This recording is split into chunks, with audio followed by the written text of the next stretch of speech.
Types of immunity. तो जो हमारी इम्यूनिटी होती है बॉडी में, वो किन किन प्रकार की होती है, तो आज जानते हैं। तो इम्यूनिटी की बात होती है तो हमारे 2 तरह की होती है। तो पहली आ जाती है हमारी इन्नेट इम्यूनिटी, इन्नेट, और दूसरी हो जाती है हमारी, क्या कहते हैं उसे हम, adaptive immunity.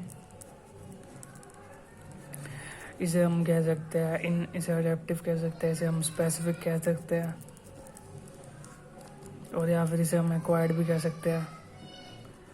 Basically same meaning है। बेसिक अलग अलग फंक्शन के इसके ऐसे नाम ले रखे हैं हमने। तो पहले समझते हैं इन्नेट क्या होती है। तो इन्नेट हो जाती है हमारी, जैसे हमारी जो स्किन है, प्रेजेंट है हमारी स्किन हमारी बॉडी में, या फिर म्यूकस मेम्ब्रेन प्रेजेंट है हमारी, कहाँ पर, हमारी जो क्या कह सकते हैं हम, एसोफेगस होगी। तो एसोफेगस में क्या होता है, हमारा सीलिया प्रेजेंट होते हैं। तो एक तरीके से वो प्रोटेक्ट कर रहे हैं हमारे फॉरेन पार्टिकल्स को एंटर करने से, वो रोक लेते हैं हमारा वहीं पर ही जाने से, एंटर होने से हमारे स्टमक में रोक लेते हैं। तो एक तरीके से बैरियर का काम कर रहे हैं वो। तो उन सब चीज़ों को हम कहते, वो सब आती है हमारी इन्नेट इम्यूनिटी में। इसमें कोई वो नहीं है, मतलब कोई मेमोरी की ज़रूरत नहीं होती है, कोई मेमोरी रिक्वायर्ड नहीं होती है, और ये ना ही कोई नॉन स्पेसिफिक होते हैं, मतलब कि कोई स्पेसिफिक एंटीजन के लिए काम नहीं करते ये। और बात करें अडेप्टिव इम्यूनिटी और स्पेसिफिक या एक्वायर्ड, तो इसमें क्या है, इसमें हो गया जैसे ये क्या होता है कि जैसे हमारा क्या कह सकते हैं, हमारा जैसे कह लीजिए कोई एंटीजन आ गया है बॉडी में, तो एंटीजन आ गया है तो वो कुछ करके गया है। तो हमारा जैसे मैक्रोफेजेस है हमारी बॉडी में प्रेजेंट है, तो क्या करेगा, उसे इनगल्फ कर लेगा, और फिर इनगल्फ करने के बाद क्या करेगा कि उसे इनगल्फ करने के बाद उसमें जो लाइसोजाइम्स प्रेजेंट होते हैं, वो लाइसोजाइम्स उससे हमारे ये जो प्रोड्यूस हुआ है, ये जो आया है हमारा फॉरेन पैथोजन है, उसमें इनगल्फ कर, उसको ज्वाइन हो जाएगा। तो उसे हम कुछ पैथोलाइजोम भी कहते हैं, पैथोलाइजम ऐसा कुछ नाम होता है। तो उसे ज्वाइन कर लेता है। तो उस ज्वाइन करने के बाद क्या करेगा, जो लाइसोजाइम होता है, हमारे लाइसोजाइम में कुछ एंजाइम्स प्रेजेंट रहते हैं हमारे, जैसे कि आपका हमारा कुछ एंजाइम्स प्रेजेंट होते हैं। तो वो क्या कर देंगे, उसे डिस्ट्रॉय कर देंगे। और जिस प्रोसेस से वो एंटर होता है हमारे मैक्रोफेजेस में, तो उस प्रोसेस को हम कहते हैं फैगोसाइटोसिस। तो जो इन्नेट होती है, इन्नेट में भी मैक्रोफेजेस होते हैं, पर लेकिन मेन तो हम इसके लिए मानते हैं अडेप्टिव के लिए, एक्वायर्ड के लिए, जो अडेप्टेड होता है।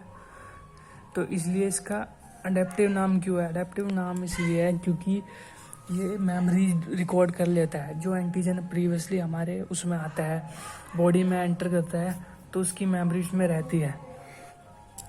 बी सेल, टी सेल, इसमें ये सब आते हैं इसमें। और ये स्पेसिफिक भी होता है किसी भी एंटीजन के। तो इन्नेट हो गया, तो अडेप्टिव हो गया। अडेप्टिव में भी अब 2 सब कैटेगरी आ जाती है, उससे हम कहते हैं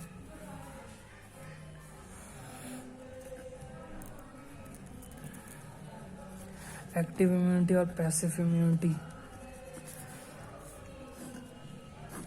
तो जो एक्टिव इम्यूनिटी होती है, जैसे हम एक्टिव इम्यूनिटी होगी, जैसे कोई हमारी अपनी बॉडी के लिए हम कुछ वैक्सीन यूज़ कर रहे हैं, हमारे कुछ पैथोजन एंटर कर जाता है हमारे, जैसे समझ लीजिए हमें फीवर है, तो हम कुछ वैक्सीन ले रहे हैं हमारी बॉडी में, ताकि उस हम पैथोजन को डिस्ट्रॉय कर सके। जो पैथोजन क्या था इसमें, वेफर में क्या पैथोजन होता है, एक वायरस होता है। तो उसे डिस्ट्रॉय करने के लिए हमारी एक्टिव इम्यूनिटी के लिए हम बाहर से ही वैक्सीन ले रहे हैं, तो इसलिए हम उसे एक्टिव कहते हैं। और बात करें पैसिव की, पैसिव में हो गया जैसे हम, तो पैसिव नेचुरली भी होता है और आर्टिफिशियल भी होता है। इसमें क्या होता है कि जब से हम कोई दूसरी बॉडी के इम्यून सेल्स ले रहे हैं हम, जो कि दूसरी बॉडी हेल्थी है, और जो इन्फेक्टेड पर्सन है उसमें हम इम्यून सेल्स उसमें डाल रहे हैं। अब ये एंटीबॉडीज़ भी हो सकता है हमारा, बी सेल्स या टी सेल्स भी हो सकता है, या और कोई इम्यून सेल्स भी हो सकता है। तो वो जा रहे हैं और उस दूसरी बॉडी को सही कर रहे हैं, क्योंकि उनमें पहले से ही वो बन चुकी है, मेमोरी बन चुकी है। इन सारे सेल्स में मेमोरी होती है, तो इसलिए हम इसे पैसिव इम्यूनिटी कहते हैं। अब जो हमारा एक्टिव हो गया और पैसिव हो गया, तो जो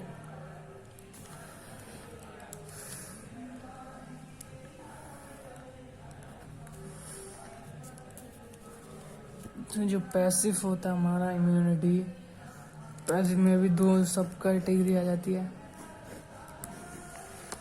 तो दो सब कैटेगरी आ जाती है हमारी। एक आ जाती है हमारी ह्यूमरल या फिर कुछ भी कह सकते हैं, आप बी सेल कह सकते हैं, बी सेल इम्यूनिटी कह सकते हैं, ह्यूमरल इम्यूनिटी। स्पेलिंग गलत भी हो सकती है मेरी। तो B cell immunity, B cell क्या करता है? बी सेल होता है एंटीबॉडीज प्रोड्यूस करता है, जो कि डिस्ट्रॉय करता है हमारे पैथोजेंस को। एंटीजन से बाइंड होकर हमारे पैथोजेंस को डिस्ट्रॉय करेगा। एंटीजन क्या होता है? एंटीजन होता है हमारा फॉरेन सब्सटेंस किसी को, उसे हम एंटीजन कहते हैं। और एक होती है हमारी सेल मीडिएटेड। तो सेल मीडिएटेड में हो गया, इसमें बी सेल की बात करते हैं, इसमें टी सेल की बात कर रहे हैं। तो टी सेल में क्या होता है? टी सेल क्या प्रोड्यूस करेगी? मतलब बी सेल और ये टी सेल होती है, दोनों ही लिम्फोसाइट्स होती है, यानी कि वाइट ब्लड सेल होती है। तो सेल मीडिएटेड में क्या होगा कि सेल मीडिएटेड में जो हमारा टी सेल है साइटोकाइंस प्रोड्यूस करेगा। साइटोकाइंस कई चीज़ों में काम आता है। ये साइटोकाइंस एक इम्यूनो रेगुलेटरी मॉलिक्यूल है, जो कि डिस्ट्रॉय कर सकता है पैथोजेंस को। तो सेल मीडिएटेड में यही होता है, इसमें साइटोकाइंस प्रोड्यूस हो गए, इसमें हमारा एंटीबॉडीज प्रोड्यूस होगी। दैट्स